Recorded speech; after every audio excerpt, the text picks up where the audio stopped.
देख रहे हैं न्यूज इंडिया, आपके साथ मैं रचना बंसल। पाकिस्तान ने एक बार फिर से साबित कर दिया है कि वो अपनी हरकतों से कभी बाज नहीं आएगा। हर बार की तरह पाकिस्तान फिर गीदड़ भभकी दे रहा है। ऑपरेशन सिंदूर में बुरी तरह से पिटने वाला पाकिस्तान फिर अपनी हदें भूल रहा है। पाकिस्तान के आर्मी चीफ आसिम मुनीर ने एक बार फिर से सीधे भारत का नाम लेकर गीदड़ भभकी दी है। तालिबान के हाथों हार की खीज में मुनीर ने एक बार फिर से भारत विरोधी बयानबाजी शुरू कर दी है। मुनीर की भारत को धमकी पर बलूच नेता ने मुनीर को उसकी औकात भी दिखा दी। बलूचिस्तान की आजादी के लिए आंदोलन चलाने वाले नेता मीर यार बलूच ने पाकिस्तानी सेना प्रमुख को सेल्समैन कहकर संबोधित किया। उन्होंने कहा कि भारत के सामने सरेंडर किया था, बलूचिस्तान में भी करोगे। आतंकवाद का निर्यात करने वाले भारत से बराबरी मत करना। रिपोर्ट देखिए, फिर इसके बाद मेहमानों से बात भी होगी।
देगा। भारत भड़काऊ बयानबाजी से परहेज करे। भारत की मिलिट्री लीडरशिप को सावधान करता हूं। न्यूक्लियराइज्ड माहौल में युद्ध के लिए कोई जगह नहीं। हम कभी डरेंगे नहीं, जवाब देंगे। पाकिस्तान के हथियार अब भारत का भूगोल बदल देंगे। इस बार हमला इतना करारा होगा कि भारत कभी भूल नहीं पाएगा। वहीं बलूचिस्तान की आजादी के लिए आंदोलन चला रहे नेता मीर यार बलूच ने मुनीर को आईना दिखाया है। भारत को धमकी देने वाले पाकिस्तान के सेना प्रमुख फील्ड मार्शल आसिम मुनीर को अब अपने ही घर से जवाब मिला है। बलूच नेता ने पाकिस्तान के सेना chief field marshal Asim Munir पर निशाना साधा और तालिबान के हाथों पाकिस्तानी सैनिकों की पिटाई पर तंज कस दिया। बलूचिस्तान की आजादी के लिए आंदोलन चलाने वाले नेता मीर यार बलूच ने पाकिस्तानी सेना प्रमुख को सेल्समैन कहकर संबोधित किया। सोशल मीडिया प्लेटफॉर्म एक्स पर एक पोस्ट में मीर यार बलूच ने लिखा, मिस्टर सेल्समैन मुल्ला मुनीर, पहले बलूचिस्तान अफगानिस्तान से अपनी लुम्बर सेना की पैंट और वर्दियां इकट्ठा करो, फिर भारत को धमकाओ। भारत में मुंबई की जीडीपी तुम्हारे देश की जीडीपी से भी ज्यादा है। भारत के पास दोस्त हैं, तुम्हारे पास बॉस हैं। भारत तकनीक और हुनर का निर्यात करता है, तुम आतंकवादियों और भिखारियों का निर्यात करते हो। भारत दुनिया का सबसे बड़ा लोकतंत्र है, तुम एक दुष्ट देश हो। भारत के सामने आत्मसमर्पण करने के तुम्हारे कई रिकॉर्ड हैं। तुम बहुत जल्द बलूचिस्तान में फिर से सरेंडर करोगे। बलूचिस्तान लंबे समय से पाकिस्तान से अलग होने की मांग कर रहा है। मीर यार बलूच के इस बयान से पाकिस्तान की मुश्किलें और बढ़ सकती हैं। फिलहाल भारत को धमकी देने वाले मुनीर को अब अपने ही मुल्क से जवाब मिल गया है। बलूच नेता के इस बयान से पाकिस्तान की सियासत में नई हलचल पैदा हो गई है। अब देखना होगा कि आसिम मुनीर इस आईने में झांकने की हिम्मत दिखाते हैं या नहीं। Swati Saxena, news India.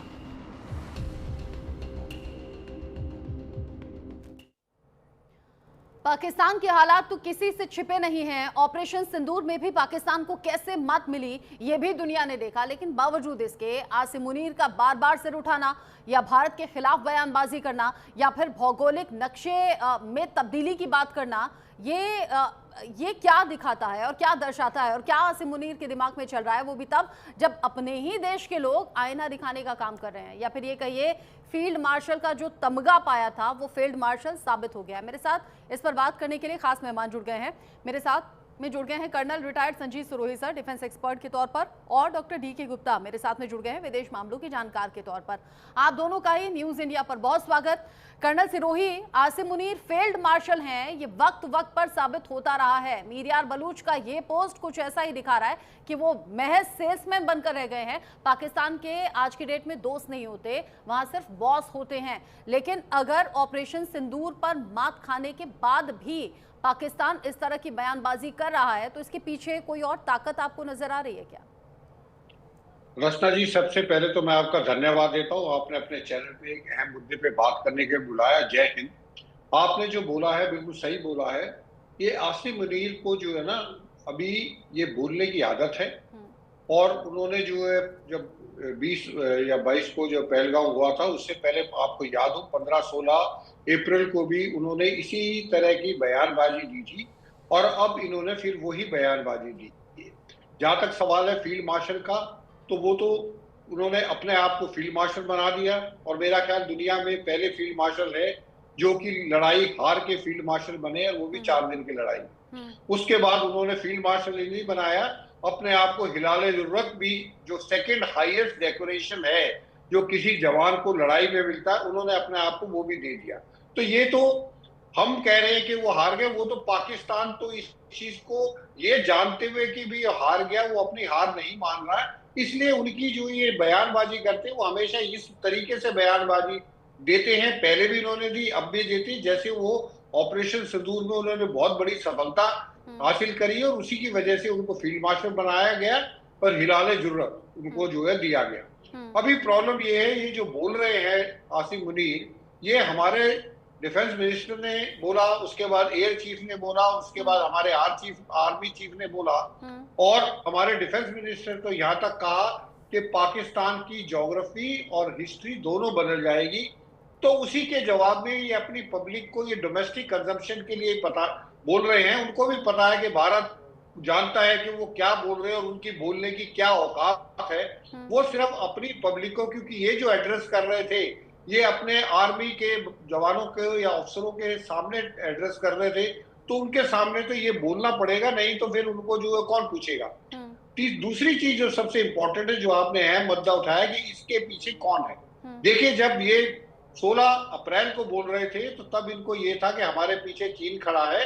लेकिन अमेरिका का इनको नहीं पता था कि अमेरिका हमारे साथ आ जाएगा।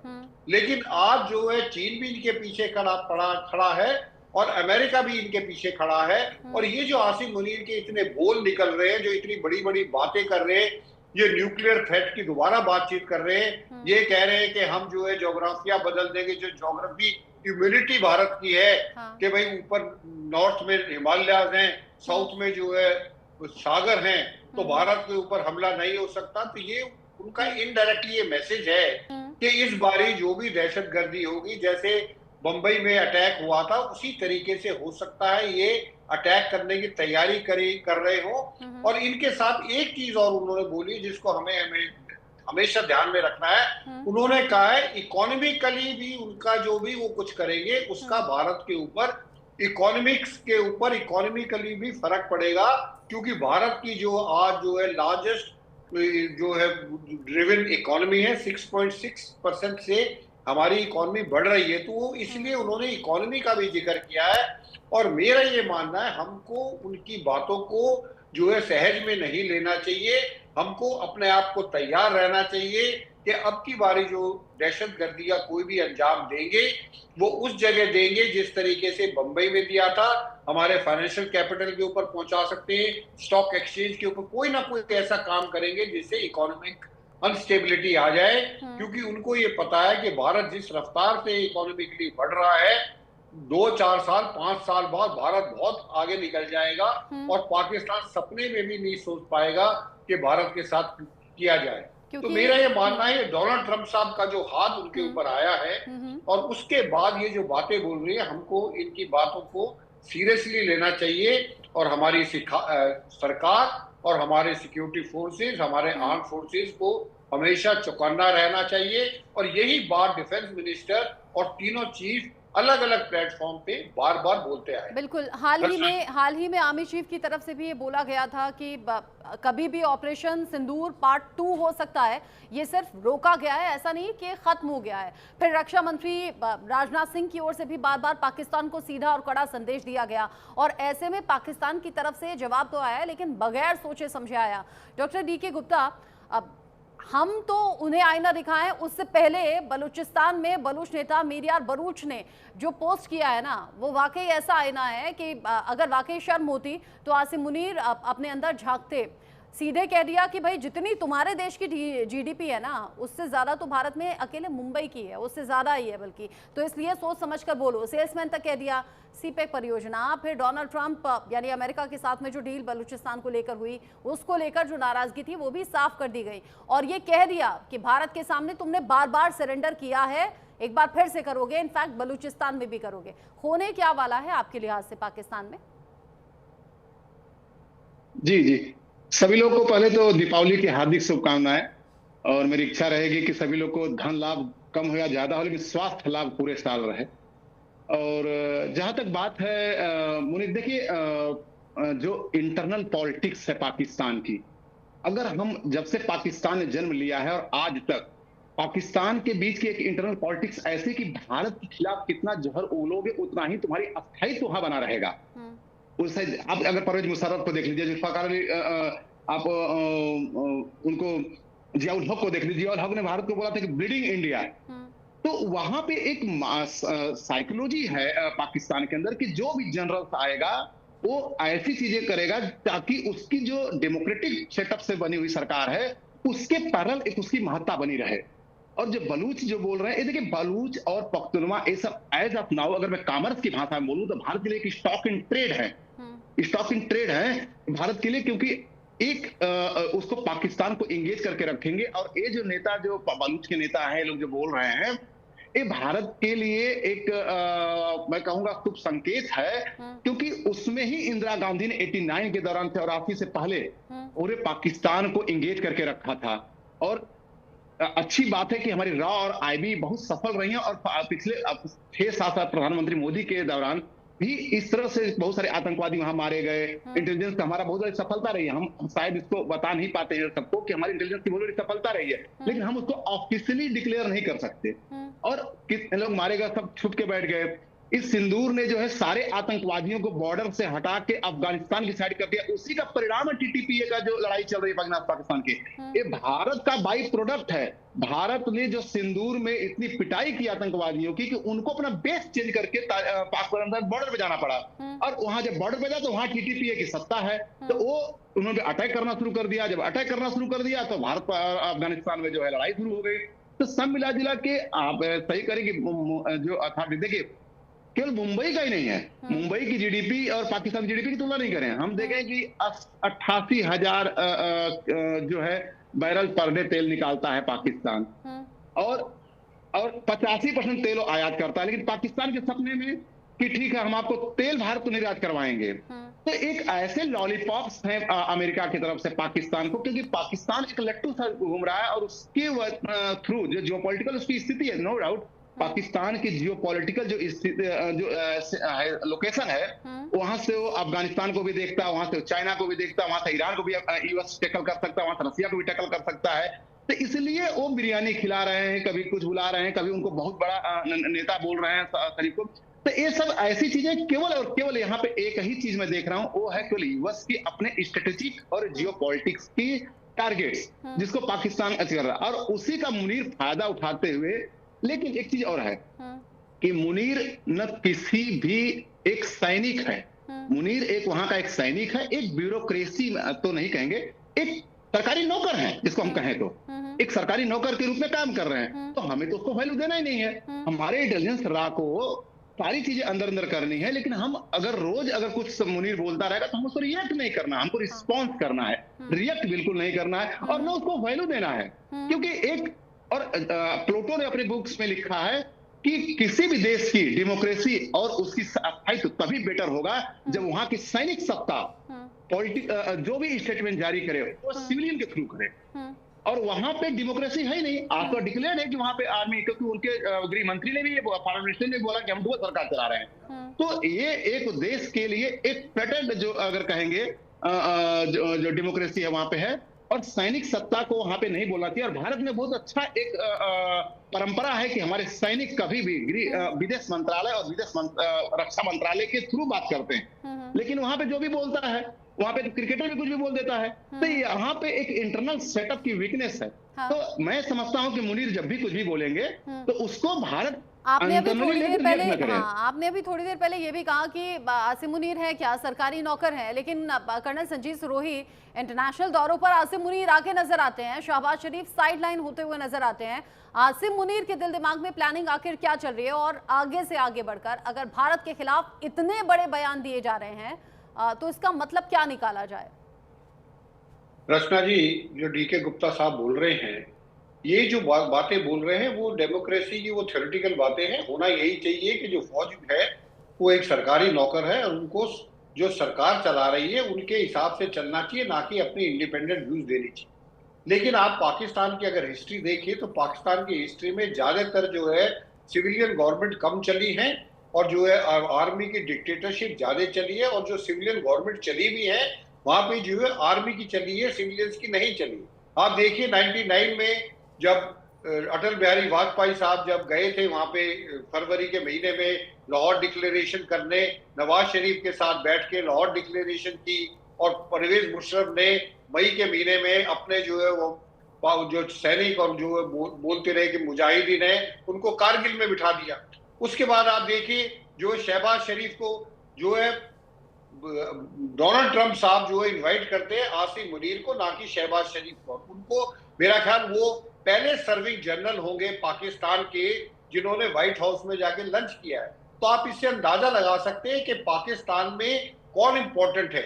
उसके बाद जब यूएन में जाते हैं तो वहां पे आसिम मुनीर साथ जाते हैं, ब्रीफ केस लेके जाते हैं, उसमें दिखाते हैं कि जी ये रेयर मिनरल्स हैं, ये हमारे पास हैं, आप आइए और इनको जो है इनकी माइनिंग कीजिए। उसके बाद जब एससीएस समिट में जाते, जब चाइना की विक्ट्री परेड में जाते, तो शहबाज शरीफ के साथ फिर आसिम मुनीर जाते हैं। तो जो दुनिया के वर्ल्ड लीडर्स हैं उनको ये पता है कि पाकिस्तान में सरकार सिर्फ मुंह है वो शहबाज शरीफ का है, चलाने वाला आसिम मुनीर है। तो ये जो गुप्ता साहब कह रहे हैं कि जी वो तो एक सरकारी नौकर नहीं है, वो वहां का जो है अनडिक्लेयर्ड डिक्टेटर है। और उसके अलावा आप देखिए अभी जो है उनके ख्वाजा आसिफ साहब गए हैं वहां पे दोहा में साइन करने के लिए, उनके साथ कौन गया? उनके साथ इंटेलिजेंस चीफ गया है वहां पे जो है, क्योंकि वहां पे जो आसिफ साहब है डिफेंस मिनिस्टर है, वो अपनी मर्जी से कोई साइन करके नहीं आ सकता, इसलिए वहां पे लेफ्टिनेंट जनरल आसिम मुनीर मलिक गया है और उसने बताया कि आप साइन कीजिए। तो पाकिस्तान में सरकार किसी की भी हो, पाकिस्तान में चलती फौज की है, और आज के दिन आसिम मुनीर अनडिक्लेयर्ड वहां का जो है लीडर, वहां का जो है किंग है, और वो ही डिसाइड करता है। और वो जो बोल रहा है वो बोल रहा है जो उसको लगता है कि मैं जो बोलूंगा उसको पूरा कर लूंगा। एक बात और ध्यान में है, अगर यहाँ आर्मी चीफ की तरफ से कहा गया कि ऑपरेशन सिंदूर पार्ट 2 कभी भी छिड़ सकता है, और उधर से पाकिस्तान भी गीदड़ भभकी दिखा रहा है। ऐसा न्यूज रूम में कई कुलीग्स भी बात कर रहे थे, कह रहे थे कहीं दिवाली पर पटाखे तो नहीं फूटने वाले हैं पाकिस्तान में भारत की ओर से। ये सवाल मेरे से है रचना जी? जी देखिए, भारत जो है कभी भी पहल नहीं करेगा, लेकिन हाँ ये जरूर है जो हमारे आर्मी चीफ ने भी कहा है, हमारे रक्षा मंत्री ने कहा है कि ये जो ऑपरेशन सिंदूर है इसमें फुल स्टॉप नहीं लगा है, इसमें सिर्फ कॉमा लगा हुआ है। और हम जब चाहेंगे हम तब जो है ऑपरेशन सिंदूर को रिकमेंस कर देंगे। और रिकमेंस करने के लिए कोई दिवाली की नहीं देखा जाएगा, चलो दिवाली आई, क्योंकि इतने बड़े डिसीजन जो है त्योहारों की वजह से नहीं लिए जाते। लेकिन हाँ, अगर पाकिस्तान ने कोई ऐसी हरकत की दहशतगर्दी की, जैसे उन्होंने पहलगाम में की थी, या पुलवामा में की थी, या उरी में की थी, या पठानकोट में की थी, या मुंबई में की थी, आप देखिए कितने एग्जाम्पल हैं जो पाकिस्तान ने किए हैं। लेकिन जब से हमारे मोदी जी आए हैं तब से हर एक्शन के ऊपर जो है हमने रिस्पॉन्स दिया है, रिएक्शन नहीं दिया है। हाँ। हमने सोच समझ के अपने टाइम से अपनी सोची हुई जगह पे अटैक किया। इसी तरीके से अगर अब अगर पाकिस्तान कहीं पे भी भारत के अंदर कोई भी ऐसा दहशतगर्दी का काम करता है तो हमारी सेनाएं मई के महीने में तो तैयार थी, लेकिन अब और तैयार हो चुकी हैं। यानी और पहल हम नहीं करने वाले हैं। और लेकिन जो भारतीय हैं ना, उनके थोड़े सेंटिमेंट्स भी जुड़े होते हैं, और चूंकि दिवाली का मौका है, पाकिस्तान गीदड़ भभकी दे रहा है, तो वो जो जोश होता है वो एक बार फिर से जागता है। इसीलिए हाथों हाथ लोग ये डिमांड कर रहे हैं कि भाई दिवाली के मौके पर भी कुछ पटाखे फोड़ दिए जाएं और पाकिस्तान को सबक सिखा दिया जाए। खैर, ये अलग सी बात है। डॉक्टर डी के गुप्ता, अगर बलूचिस्तान में बलूच नेता सर उठा रहे हैं, सीधे सीधे सेना और सरकार को ललकार रहे हैं, ये जो पोस्ट है कुछ ऐसा ही बता रहा है मीडिया बलूच का। साथ ही अभी हाल ही में जिस तरीके से तालिबान से मुंह की खाई है पाकिस्तानी फौज ने, आपको क्या लग रहा है, पाकिस्तान का भविष्य क्या नजर आ रहा है? जीडीपी के लिहाज से भी आईना दिखाई दिया है बलूच नेता ने? जी रत्ना जी, मैं जरा कल सिरोही जी को बताना चाहूंगा कि मैंने एक बात कही थी कि पाकिस्तान के, जैसे मैंने आपके चैनल पे एक बार ट्रंप के लिए बोला था कि ट्रंप बार बार बोल रहे हैं कि हमने सीयू, हमको किसी को चौधरी नहीं बनाना, हमको कभी हुक्का नहीं थमाना खटिया बैठा के, हमको उसको ना, हाँ, लेकिन हमारी रा और आईबी, हमारी थिंक टैंक हमेशा उसके वर्ड को ध्यान रखे, लेकिन उसको मतलब नेविगेट इतना ज्यादा ना करे कि उसको वैल्यू हम खुद दे रहे हैं, हमको उसको वैल्यू नहीं देना, बस पॉलिसी मेकर्स उसको वैल्यू दें, तो इंटरनल कमरे में। और मैं बता दूं आपको कि अगर मैं फॉरेन एक्सपर्ट की तरफ में बता रहा हूं, और अगर पूरे वर्ल्ड की जहां जहां की डेमोक्रेसी बेटर है, हमारे सिविलियंस के थ्रू ही ये सेटअप है। डिफेंस स्टडीज अगर हम करेंगे, इस सेटअप है कि हमको, अगर हमारे भी अगर एयरफोर्स, आर्मी, अगर नेवी के चीफ अगर पब्लिकली बयान देते हैं, तो मैं उसको भी एडवाइस करूंगा कि वो थ्रू विदेश मंत्रालय और रक्षा मंत्रालय के थ्रू ही आए, कभी किसी कॉन्फ्रेंस में कुछ भी ना बोलते, उससे भारत सरकार को कहीं कहीं सेटबैक हो सकता है। और एक चीज आगे जाके भारत सरकार के लिए कभी दिक्कतें भी कर रख सकती है। तो जितने भी बड़े हमारे भी ऑफिसर्स हैं, उनको कभी भी एक चैनल, एक माध्यम के थ्रू, हमेशा through secretary defence, secretary foreign affairs के थ्रू आना चाहिए, या उनके मंच से बोलना चाहिए। और रही बात इनकी मुनीर की, देखिए मुनीर को मैं तो कोई साहब नहीं बोलूंगा, मैं उसको साहब क्यों बोलूं? मुनीर, या मैं जी बोल सकता हूं अगर हमारी संस्कृति कर रही है, तो उसको नहीं बोलूंगा। अब रही बात पाकिस्तान की, देखिए पाकिस्तान कभी भी, जितना भारत को रॉयल्टी मिलती है, 1.5 बिलियन डॉलर मिलती है हर साल, उतना तो वो कर्ज मांगता है आईएमएफ से। भारत की कोई कंपेरिजन नहीं, उसको पता है, वहां के आवाम को पता है, वहां के लोगों को पता है। इमरान उसी को फॉलो करते हुए आज बेचारा जेल में है। इमरान जो है भारत को पसंद करता था, उसको मोदी जी की नीतियां पसंद थी,